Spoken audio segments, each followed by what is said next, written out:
All right, this week I'm with Sam Collins, director of 99, a new documentary on Amazon about 1999 season. How are you doing, sir? Good to meet you. Very well, very well. Thank you for having me on. Very lovely to be here. Well, you reached out on Twitter. I'm glad you did. It actually prompted me to go and watch it because I've been so busy I hadn't got around to watching the film. Last time we talked about it on the pod, Wayne had seen it. So I really enjoyed the documentary. It felt like pure fan service. I have to admit there was a bit of a dusty moment in our house when the final moments of the Champions League came around. It's always the case, you know. It's like, I guess it's one of those games in your formative years where really hits hard. But well, look, tell us about yourself. How do you end up doing this documentary? What's the sort of origin story behind it? And why did you end up directing it? Well, look, first, thanks for having me on. Yeah, I listened to your pod with Wayne talking about it. Where and I just thought it'd be interesting to sort of have a chat, talk through. We haven't really done much of that, and I'm sort of very aware, I suppose, making a documentary like this, that it's two things. Like, my brief is sort of to make a story that everybody can understand, even if you're not a United fan, but also for the United fans, it's a sort of big responsibility to take something that means so much to all of you guys. And, the slight, as I said to Wayne sent Wayne a message, you're never perhaps going to be able to please everybody, but you hope you get sort of somewhere close enough. But, I was a journalist, documentary filmmaker, now did a film on Gaza a few years ago about his sort of corruption that led to his downfall in the sort of tabloid press in the UK. And I was given a call after that. And my producer, a great guy called Miles Coleman, who is a sort of lifelong United fan, but he sort of would have been, I think, probably about 10 when the treble happened. So this is proper in his childhood.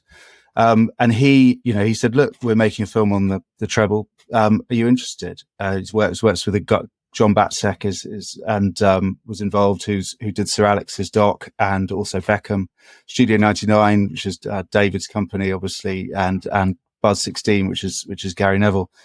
And you talked a lot about, obviously brilliant access to the players, and what they wanted, I think, was to find a way to look at a story which I think, obviously, there's a brilliant scale to the story. I think, obviously, coming into it, you have to be realistic that this is a story that's been told a lot of times, in a lot of different ways, and that the challenge is to say something new about it and to present it in a slightly different way. And that is, I was very lucky to get the call, and obviously, I'm not a United fan. I'm a Spurs season ticket holder, long suffering for 20 years or something, but the chance, I was never anyone but United. I always had a sort of grudging admiration for the way that United played football, the spirit in which the game was played. I can't watch City now, to give you an example. I can't do it. There's just no enjoyment from watching them, but it never felt like that with United, even when they were winning seemingly every year. So that's my path into this story. Very good. I think the last filmmaker I had on the pod was a Liverpool fan, and confessed this in the final sentence of our conversation. I was like, oh, well, good job you held that one to the end. And Spurs, my dad's a Spurs fan, by the way, for his sins. If I can get myself on the Football Cliches podcast. Great. Yeah, well, exactly. Yeah, great. Yeah, I mean, one of the interesting kind of conceits around the, I don't know whether that's the right word, but structure around the documentary is that you sort of pin each episode, there's 3 episodes, pin each episode on each of the finals, but you actually tell some of the backstory and interweave some of the personal stories in that. And I guess that's what you mean by trying to find a way of telling the story in a new fashion rather than just in a pure sort of linear timeline. Well, one of the things that we wanted to do, obviously work with some brilliant editors as well on this, who are really the sort of the real brains behind all of this stuff. But structuring it was obviously going to be a challenge because you have, in the second half of that season, a lot of very, very big games, all, straight on top of each other, one after one after one, through April and May. you have, the Arsenal, you've got, Inter Milan, Arsenal, well, so Inter Milan's March, isn't it? But you've got Inter Milan, Arsenal, Juventus, 2 legs, then the 3 games, the final 10 days. So we needed to find some way to break that up a bit and allow us, again, the aim was always to how can we tell as many of the different personal stories through the series as possible. So to get some of those arcs in there that you may not have considered. So like Jesper, for example, in the final, or Teddy, to weave Teddy through the 3 episodes, or to deal with Andy Cole and Dwight York in episode 1 as we do. And so that was what we sought, was a structure that allowed us to say connect and focus on Andy. For example, in episode 1, at the start of that season, he's having a really sort of terrible time. It feels like he's going out the door when Dwight turns up. And you can, link that back to his past and what happened in 94, 95, and then draw it together at the end of that season with the Tottenham game. And I suppose it's when you're looking at ways to structure it, you're always looking, I suppose the story has to win. You're looking at the ways to sort of draw it together. And there were so many, I'm not saying that we've got it perfect. I'm sure there'll be many people who watch it and think that they could have found a different way to structure it. But for me and for us, when we were working on this, you look at the natural ways that the story brings itself together, and you look at, say, Andy and Dwight coming together in the first half of that season, and the sort of lift it gave the team, Dwight's arrival. And then you look at, for example, what happened with Dwight and Andy off the pitch in April, and the way that led directly to Andy being out of the team for the Tottenham game, which then is part of illustrating the manager's amazing capacity to manage these guys psychologically, brings them off the bench, he scores the winning goal. So I suppose what we tried to do was let the story lead us in terms of the way we structured the film, to get as many of the players in as possible. Yeah, and a few players, I guess, apart. Yeah. I mean, it makes total sense. I mean, look, as a fan who lived through it, there's almost no way you could tell that's new. But I imagine those who are coming to it for the first time will enjoy the narrative. And for those of us who are there, it's a way of condensing 60-odd games or whatever it was that season into 3 hours, and a few of the key storylines, and just beyond just the football, right? Because, you can go watch highlights on YouTube or whatever. How do you end up bringing some of the fan cam, if that's the right word, the fan footage into it? Because there's a few moments in there that have been recorded from the stands. And of course, we're kind of used to that now because everyone's got a phone, but that wasn't true in 99. No, actually, it's one of my great frustrations is that we didn't get more, really, because there's so many, there must have been so many fans milling around the cliff and some training sessions and various things, but we just put out as many appeals as we could. And I think we got a lot more around Barcelona. There's some wonderful footage from the team hotel just before the day before the game. And you zoom up and you see a topless Fergie on his balcony watching the players playing cards. It's amazing. And obviously some really wonderful footage from the match itself. And the great shame is that you can never use all of it because you have to boil it down. Yeah. We also have to be a little bit careful about how much we use in case of UEFA come charging after us. But it's no, we were very lucky. We got a lot of help, from a lot of the sort of fan sites for that, which we're very grateful for. But yeah, it's all the whole thing is a sort of complicated balance that you're trying to strike between condensing without losing. I mean, I was looking at I don't know if this you cut out when you were saying on that question, but what I was going to say was the sort of, in that thing, you're trying to find a way to bring the story for neutrals, but also to reflect the United fan base. But you can't say you look at that first episode, we have to make a decision about, say, Peter Schmeichel. We know Peter Schmeichel retires, tells people that he's retiring, or tells Ferguson and Edwards that he's retiring before the start of that season. But dramatically, you make a decision to use that, to break that, I suppose, for the audience in November when it happened, when the public understood it. Similarly, you look at one of the great shames, sort of actually in narratively, is that we just couldn't cope.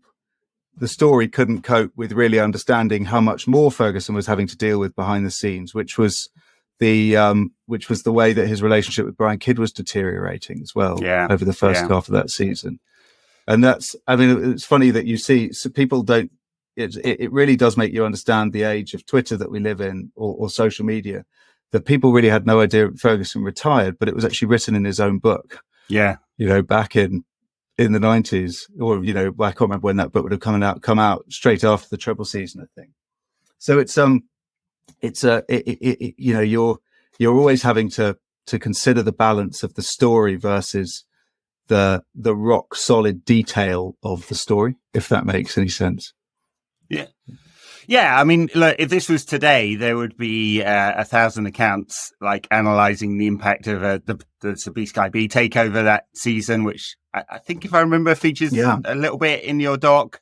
But that was a big thing. We were all following that really closely, and a lot of fans were very much, obviously, very much against that, and were working behind the scenes to lobby the government to. I know a bunch of those people lobby the government to try and get that blocked, and I think we'd be all like analysing a season in the context of that and Kidd and McLaren coming in, and of course you can't, like, they're all documentary on their own, aren't they? So impossible to do all the details. Yeah, I think you get the balance right, though.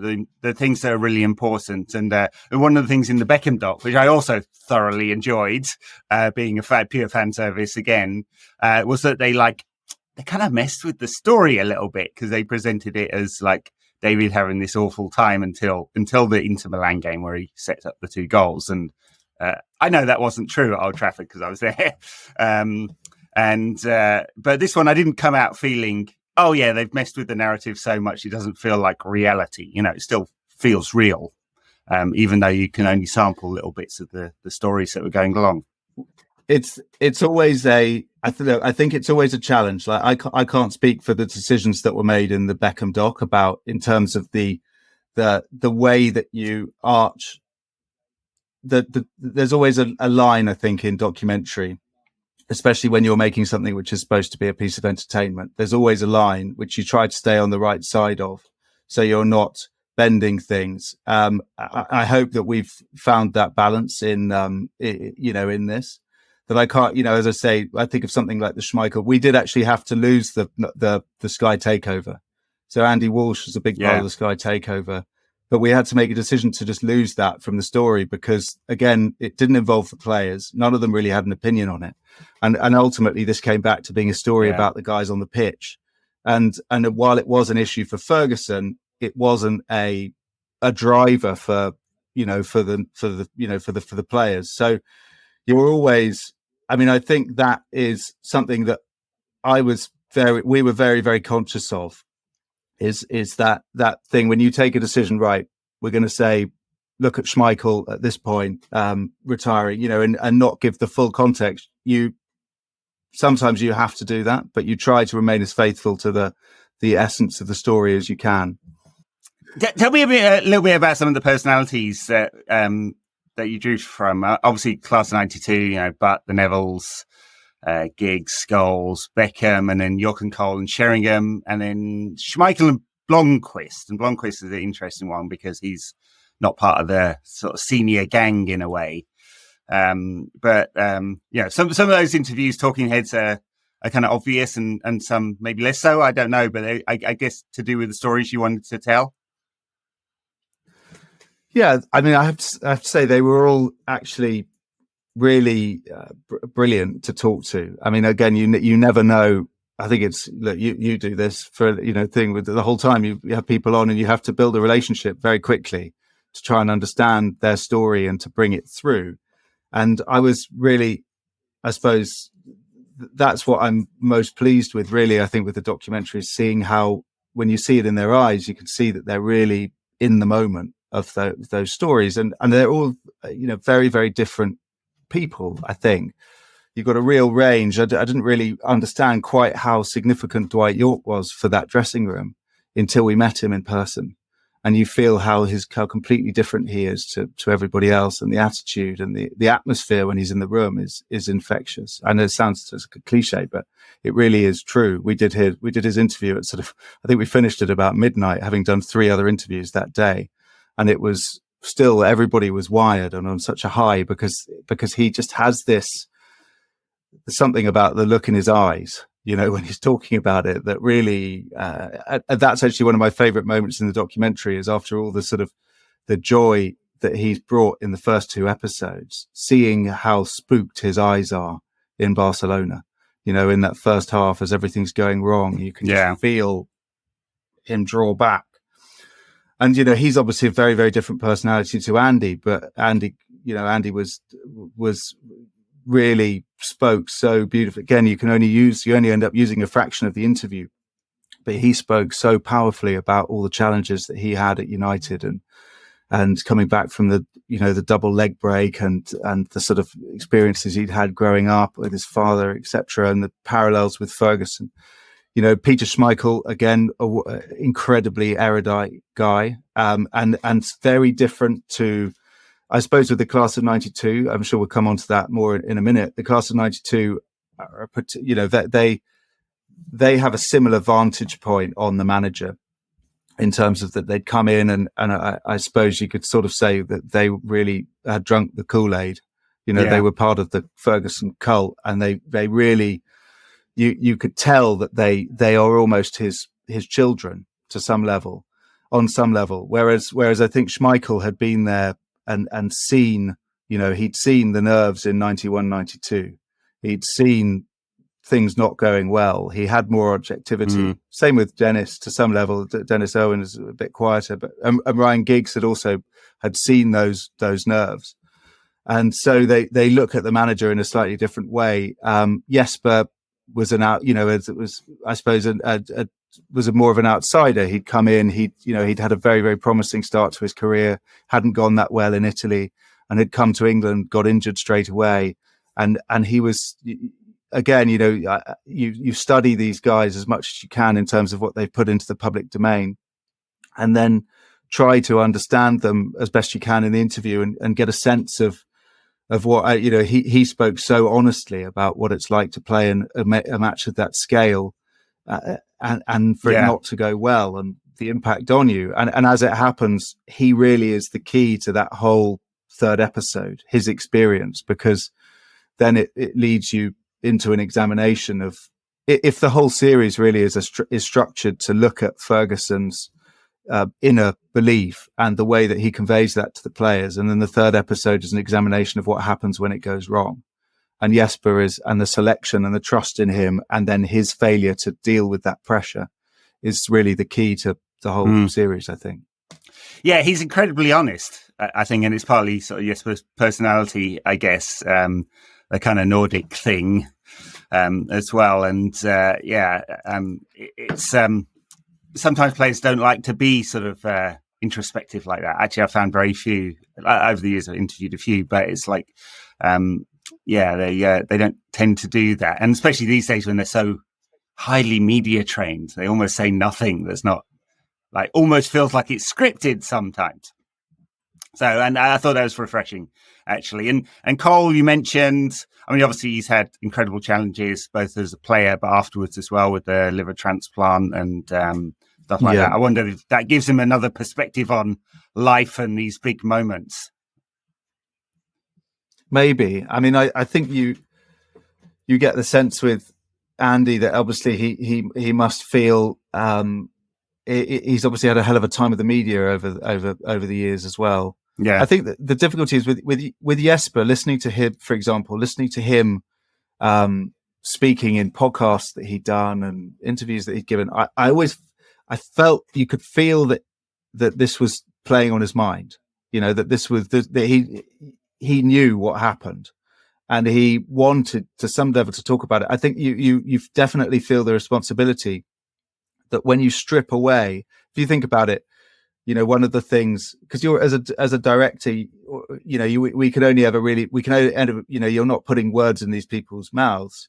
You're leading, you're listening to them and then recording what they say. I mean, say, for example, with that final, we are just breaking down what everybody said. What we're doing is just removing the qualifications, and presenting it in its bluntest form. Look, this is, Dennis thought he got the team wrong. Peter thought he got the team wrong. Gary thought the team wasn't working.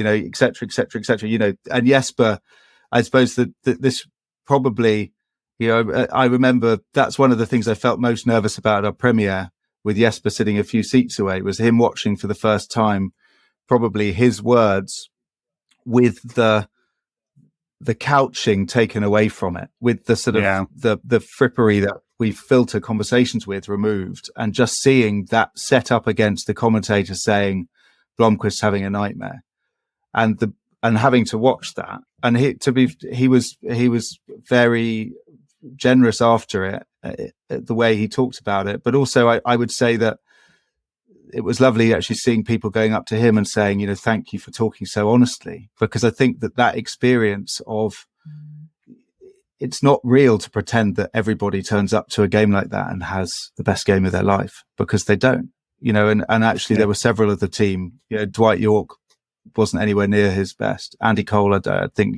talk again, but it just, you choose the particular people who reflect best the themes that you want to bring out, the pressures that you want to bring out. What couldn't you cover that you wanted to? I mean, it's 3 hours, right? There's not all the stories. Is there stuff that sort of hit the cutting room floor that you really wanted to be in? Well, we did really want to include the Sky deal. As I said, the politics of Ferguson and Kidd really wanted to get in, because I think that's, again, it's so human. That was sort of the challenge, I think, with this, was really to humanize the manager as much as we could, and to illustrate his strength by understanding the challenges he was up against. And I think to have a long-term relationship like that, really turning sour, and the power struggles behind the scenes. But it's complicated. You just you just can't use everything. There were some lovely, some people. Ned Kelly we spoke to. I don't know if you remember him, the old security guard. Yeah. He had some brilliant color. He did, definitely. And I'm trying. I should have done more prep for this, Ed, and tried to remember more stuff. But no, there's so many bits and bobs that you end up losing. Like, again, sort of some of the other stuff in their European journey, like the fact that I had one of the things actually that really wanted to feature was initially we had it structured that Ferguson had these two mentors. So it wasn't just Busby, but Jock Stein was his personal mentor. Right. And I don't know if you remember this, I'm sure you'll remember that obviously Jock Stein was the first manager to win the British manager to win the European Cup. And he had been with Ferguson for when Aberdeen won the Cup Winners' Cup. And we knew we were never going to go into the sort of the Aberdeen of it all and all that sort of stuff. But it did feel very relevant that in terms of the manager considering his own, where he was going, his own mortality, the future, the fact that he had been on the touchline when Stein died, sort of tragically in 86 or whatever it was. And that was something we really wanted to bring, that element, that sense of what's the sort of, what's it all for. One of the things where we started with this was what was at stake in that 89 minutes when it's 1-0 to Bayern Munich. What are the narratives that are going to be entrenched if that game finishes like it does? And I suppose that I never quite bought the idea. I always felt that when the quotes came, were sort of that the manager saying that I was only thinking of the players and what I'd say to the players and all of this type of stuff. I always felt slightly like that old thing that he never read the newspapers. I always sort of felt there was, so it was trying to imagine what really must have been somewhere in there, in that build up to making that final sort of change. What's it all for? Because at that stage because Stein had died I can't remember what he was in his early 60s. So I think there was still a thought at that stage in Ferguson's mind that he was going to retire at 60, because obviously he did then try. So it's sort of lots of these elements, but again, unless you can really find as it happened, no one could speak to Jock Stein in a way that was satisfying. And so we had to lose it, because unless we got the manager to talk about it, but we only got the manager with 3 weeks to go for half an hour. So it was that was a challenge in itself. So it's you have to work with what you have. I think you captured nicely the thing that Ferguson did even more later in his career, but actually you capture some of this in the film where he is the club and the club is him. And he talks about, you've cost me this. I think he's talking about Nicky Butt, or Nicky Butt relates a story that Ferguson said, you've cost me the European Cup. And he did this a lot later in his career where you couldn't quite tell what he was talking about, whether it's the team or him or the club. They were all one and the same because he's such a patriarch, right? And such a father figure over the entire club. And then they has total control. And he says that in his interviews a lot, doesn't he? The thing that's most important is control. And he's probably the last great manager that ever had that control, because now it's all football committees and directors of football and scouting departments, and it's all compartmentalized. But I guess that's a real thing you wanted to bring out. 100%. That's what again comes back to the kid of it, or the Edwards of it. That was all what was going on at the start of that season, was a battle for control, wasn't it? Really, mm-hmm. And you had those complications. I mean, the complications in terms of for somebody who is so what I don't know, try to choose the right way of putting it, but it's clear that what we were always trying to avoid using all the cliche words like hairdryer and all of that sense. I mean, we probably did it a bit too much in terms of the sort of the siege mentality, all of that type of stuff. But you're basically trying to show, not tell, as much as anything. And the manager, I feel like broadly it's a very, even though possibly the way we depict the sort of pressure he was under in the final and the way he reacted to that, I feel like overall it's a very positive depiction of his time in charge. But what you're also trying to do is illustrate some of these other sort of complexities in his personality as well, just mm-hmm. with little elements. So whether it's the discussion with Motson, or whether it's that complicated relationship that the class of 92 have, where they are both feel like he's their father, but yet one mistake and that's them done, they're over. So there's clearly a sort of fear in there as well. And yes, that really obviously comes through in terms of that story that's brutal, the Nicky Butt Monaco, I'm out the European Cup because of you. Mm-hmm. And and there's always that question, isn't it? Is what is ultimately all this about? Is it about the club?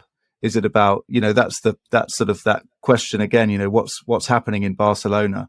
Is it Ferguson's ego? Is it Ferguson who needs to win the tournament? Is it the club who needs to be returned to that position? There's that tension there. And ultimately, I suppose I don't need to answer that. I just need to hopefully put these little clues out there that people watching it can sort of see there's an ambiguity there.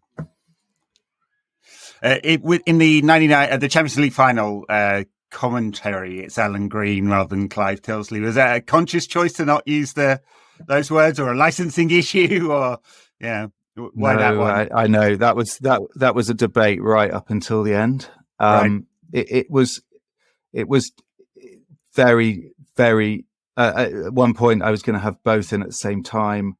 We genuinely were debating that right up into the end. It's actually just that Green is, in terms of what we needed to fit the footage and to fit our storytelling, Green is better in the build up to it, because obviously Tilsley's on television. We needed, would have left us with too much benefit. I mean, but it is complicated. Yeah. And again, I would file this 100% under something that, if you don't know, if you're not a Manchester United fan, this is not something you're going to notice. But I'm very, very conscious that for diehard Manchester United fans, there's potentially we've committed something sacrilegious on that moment. But there was an editorial. But you know what I mean. It wasn't done flippantly. It was done for storytelling reasons. Yeah. No, I don't think sacrilegious. Although I did send my old podcast co-host Tilsley's notes from the final, which he sells, and behind me Dan, one of the other podcasters, wrote a book called The Promised Land. I mean, it is a cliche. I did almost wonder whether, for that reason, those words are so sort of tied up in the end of that game and that season that it almost feels like a cliche at this point. So it works fine with the Green commentary. It's kind of interesting, Green, though, because when one of the other famous pieces of commentary that Alan Green has about Manchester United is obviously when Cantona kicks the fan, which doesn't feature in this doc, and there's no real reason why it should. But he gets on his high horse really quickly. So, like, United fans have an interesting relationship with him, or definitely had at the time. That's the other thing I was going to add is that I get it that Alan Green is a complex voice to have there. No, it's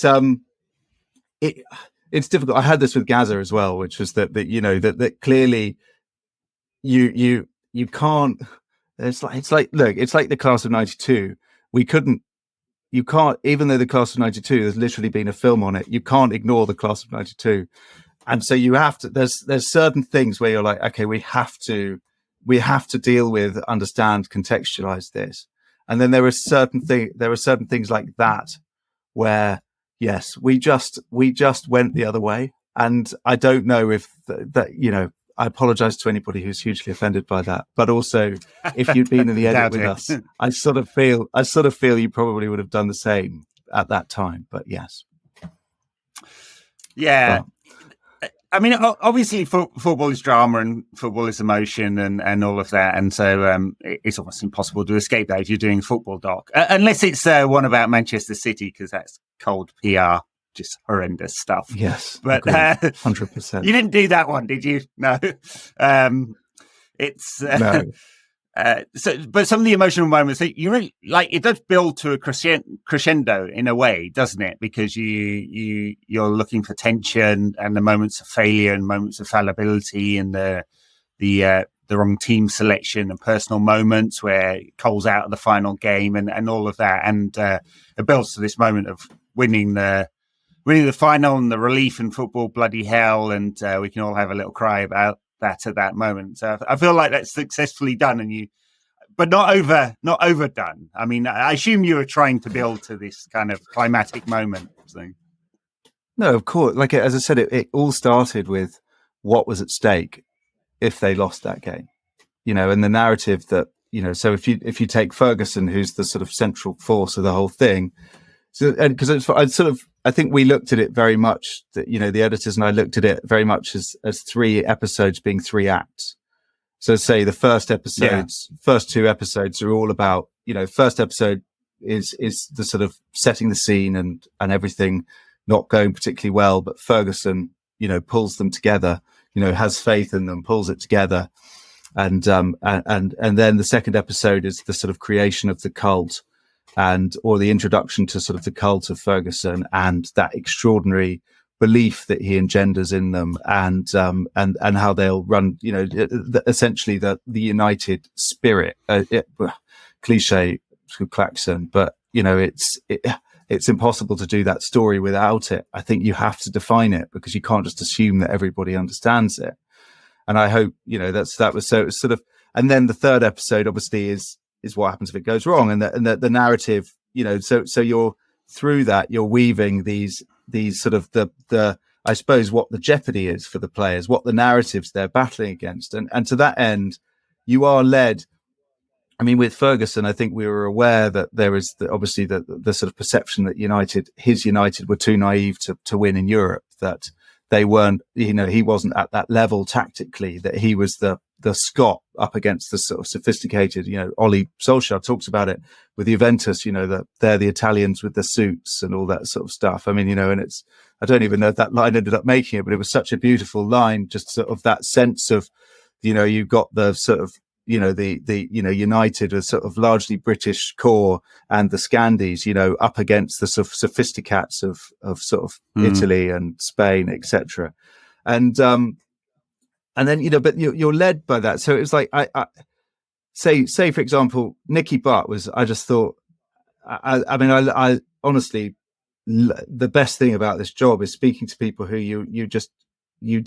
I don't know what I thought of Nicky, for example, or Paul Scholes or whatever, what I thought they'd be like. But when you speak to them, there's this incredible, like, deep integrity to their memories of all of this. They really, as you just see in Nicky's facial expressions in that when stuff's going wrong, and it's just this feeling about it. But when I spoke to Nicky on Zoom, because again, I'm just some bloke turning up who he doesn't know what I'm thinking. And I've got a couple of hours to sort of convince him that I'm worth talking to about it. And, he said, look, the first thing he said on the Zoom before was that I'm not interested in talking about success. I'm interested in talking about the failure.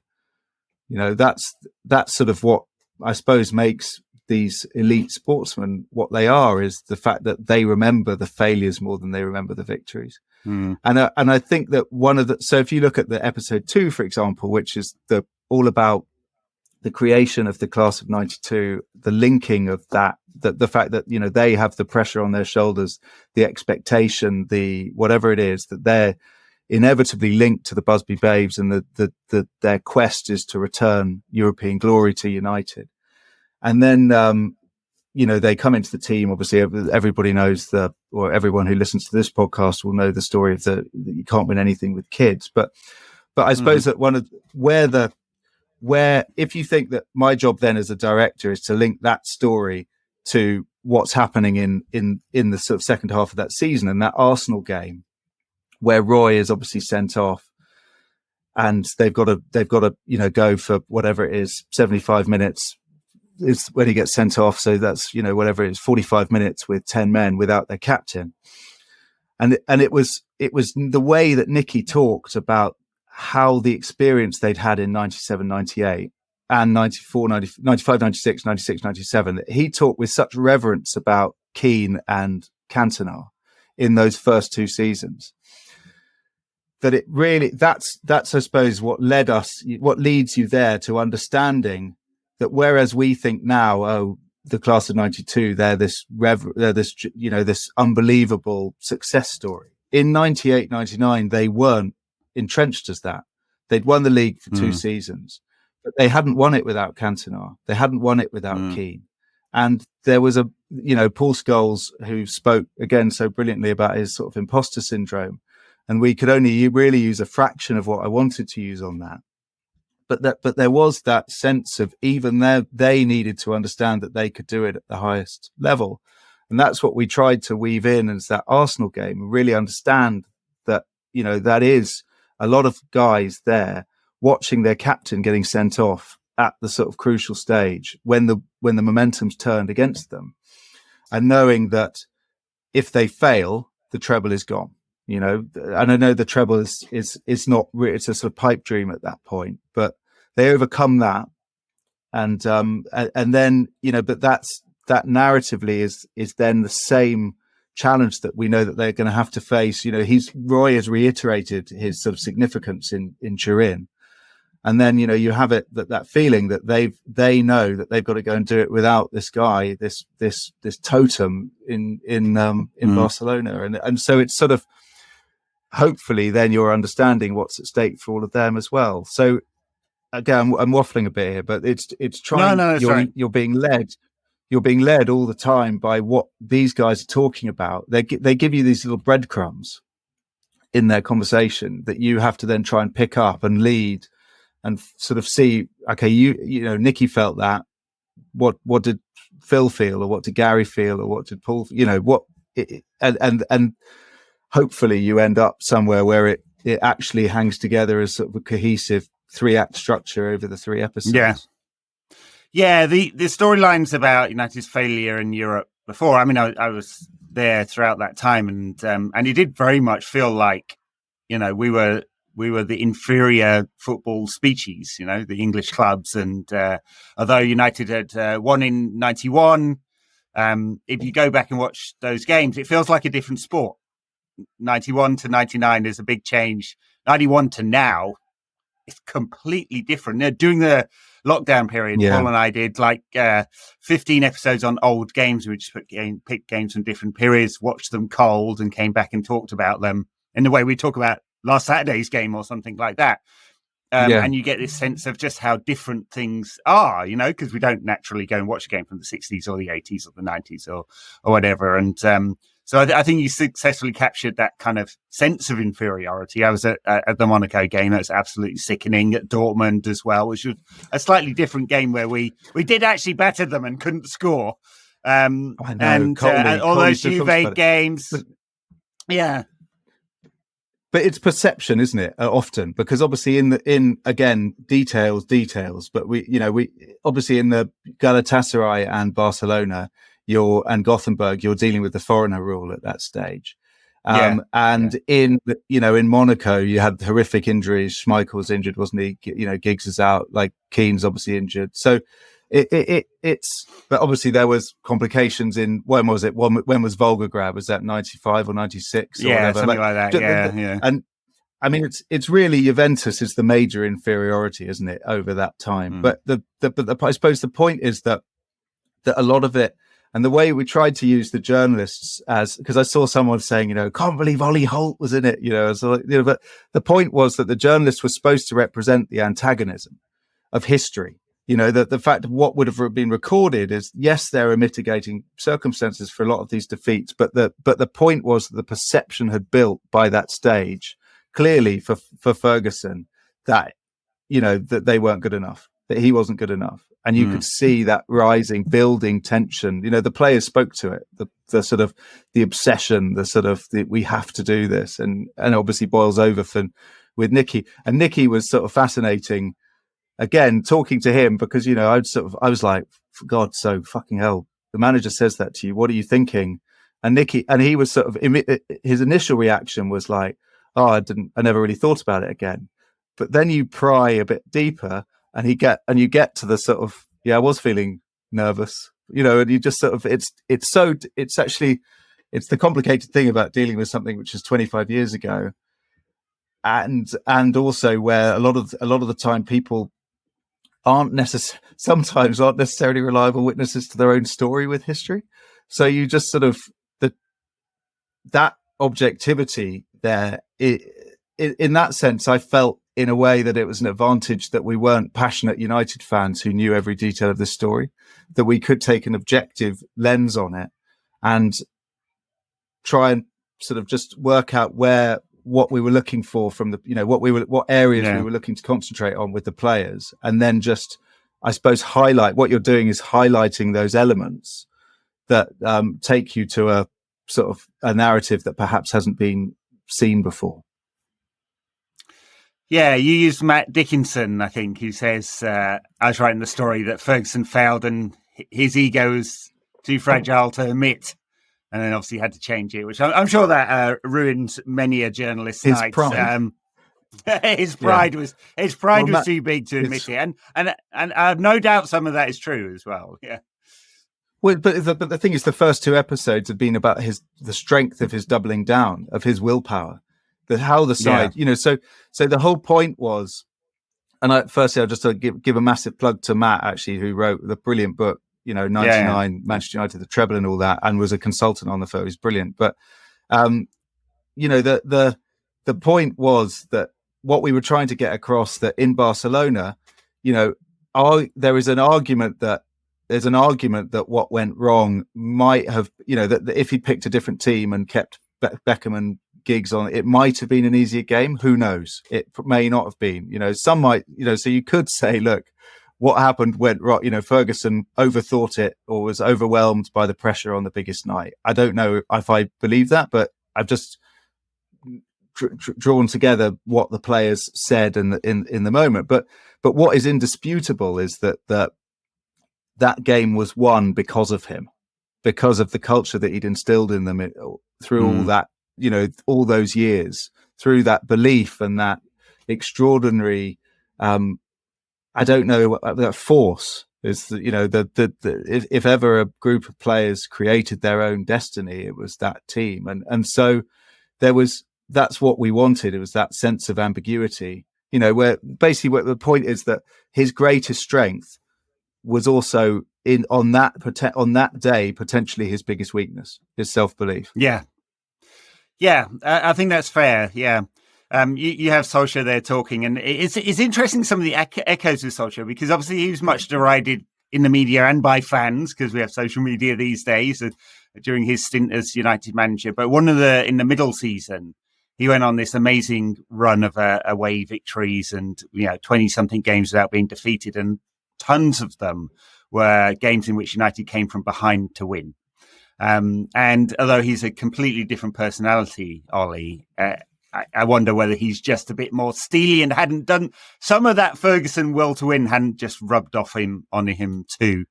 I don't know, I'm speculating there, but I feel like that may well be true. So, but I totally. But I mean, you wonder. It's sort of fascinating to think how, because Ollie's so decent, isn't he? Like there's just this decency running through him, and it's extraordinary to wonder how Ferguson would cope with management in this age, given that so much of his management technique was about managing of the press. And God, you're talking about somebody who controlling, not just controlling the club, controlling the narrative. Because, that obviously what you can't, I mean, so again, Phil Neville talking about in the final that was sort of the first time that he'd ever really lost belief. And you sort of understand that's where the siege mentality comes in, isn't it? Because he cannot have any of these narratives that the press are putting forward about his fallibility taking hold of any of the players. The moment he does, he's done. But equally, would he have been able in this day and age to intimidate the press in the way that thing? And I don't know. Ole, God knows what you always wonder what would have happened if Ronaldo hadn't turned up as well for Ole, wouldn't you? But I mean, I think it'd been a lot better. Another story entirely. Yeah. Yes, I mean, I think Ferguson would have. I mean, he's a chameleon, isn't he? And he changed so much over the years, and you wonder, given the inherent skills he's got, whether he would have been able to adapt. I'm sure he would have. Different style of player, and he did in his later years as well. Much richer.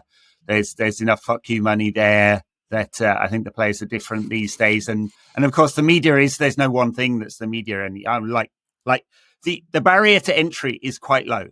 Obviously not for like proper filmmaking, but for a talking head like me who's done 15 years of 100% proper filmmaking. I don't know about proper anyway, but no, it's sorry, go on. No. I mean, it's just that he would have had to deal with more narratives. He'd have had to deal with people with 1 million followers on Twitter who draw lines on the pitch and would dissect his tactics each week. And it would have been impossible for him to control that narrative in the way that he did at the time. Yeah, 100%. I mean, I've seen a lot of that in reaction on this, comparing Schmeichel to Onana. And it's in terms of the sort of troubles that Schmeichel went through in the first half of that season. And it's, I mean, God, but then it comes down, doesn't it, to that thing that they all talk about, which is the trust he had in them. Because that's interesting in terms of the recent narrative, Klopp talking about the fact that, that Sancho perhaps didn't, I don't know if he was talking specifically about Sancho, but that's the line that's being drawn, isn't it? In terms of that whatever is going on, that the players have to feel that trust from the manager. And Schmeichel, and that was one of the things that I sort of not quite sure that I got to the bottom of with Schmeichel and Ferguson. And I wondered if it was a pride thing there, is why it took Ferguson so long to tell Schmeichel that he trusted him in that first half of the season. Right. Why it took him so long to give him that, because obviously he gives him the rest as well, doesn't he, in January or whatever it is. And there had been the history between them going back, wasn't it, to the 3-3 against Liverpool in 94 or whatever it was, when Schmeichel pulled him out in the dressing room and he told him he was going to get rid of him. But I could never understand. That's probably one of the questions that I haven't had answered for me, is why it's so obvious looking back that Schmeichel's going through a really, really tough time. And yet it takes Ferguson until December to do anything about it. And I wondered whether that was because of how much was going on behind the scenes, or whether that was just about the strength of Peter, that maybe you don't notice it at the time, or what it was. But it's a difficult job, isn't it? Really, managing all of that. Yeah. I mean, I do think some of the most books on football these days are not just they feel filtered, and so many of them are just like narratives. They're like just a linear narrative. I did this and we did that and we did blah blah blah blah. Right, and they don't get to the bottom of things. And the few that are not, and usually not their autobiographies. Occasionally, Roy Keane's is very good for honesty, and obviously he got himself a very lengthy ban for the amount of honesty he had about exactly what he was going to do to Alfie Inge Haaland. Exactly. But it's hard to get to those stories, of course, and sometimes offline players have told interesting stories. I mean, I think I've said on this podcast before, I had a interview with Brian Robson a few years back that turned into a drinking session, and that was interesting, I have to say. Day after he'd been sacked at West Brom.